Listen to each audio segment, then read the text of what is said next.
Azərbaycan Energetika Naziri bildirib ki, Xəzərdən Avropaya uzanan Yaşıl Enerji Dəhlizi layihəsi texniki iqtisadi araşdırma mərhələsini başa vurub və artıq icra mərhələsinə keçib. Bakıdakı iclasda Azərbaycan, Gürcüstan, Macarıstan və Rumıniya nümayəndələri iştirak ediblər. Tərəflər layihəyə dəstəklərini bir daha təsdiqləyərək onun Avropa İttifaqının mühüm layihələri siyahısına daxil edilməsini xahiş ediblər. Növbəti iclas noyabrda Rumuniyada keçiriləcək. Təhsil Nazirinin müavini Bayaq Üçəni Tbilisidəki 39 sayılı məktəbdə yerləşən imtahan mərkəzinə baş çəkib. O, abituriyentlərə və müəllimlərə uğurlar arzulayıb. 2026-cı il vahid milli imtahanlar üçün 43 mindən çox abituriyent qeydiyyatdan keçib. İmtahanlar 2 iyulda başlayıb və 22 iyulda fizika imtahanı ilə başa çatacaq. Vahid Milli Hərəkat Partiyasının sədrinin və siyasi şuranın səlahiyyət müddəti başa çatsa da yeni qurultaya qədər fəaliyyətlərini davam etdirəcəklər.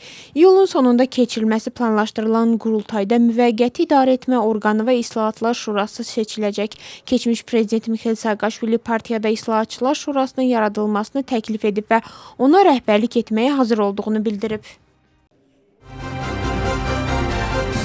Mədəni İrsin Mühafizəsi Agentliyi bildirib ki, Uşkulidə La Maria monastırının ərazisində aparılan tikinti işlərinə rəsmi icazə verilməyib. Agentliyin açıqlamasına görə tarixi abidələrdə hər hansı tikinti və ya bərpa işi əvvəlcədən razılaşdırılmalıdır. Hazırda məsələ araşdırılır.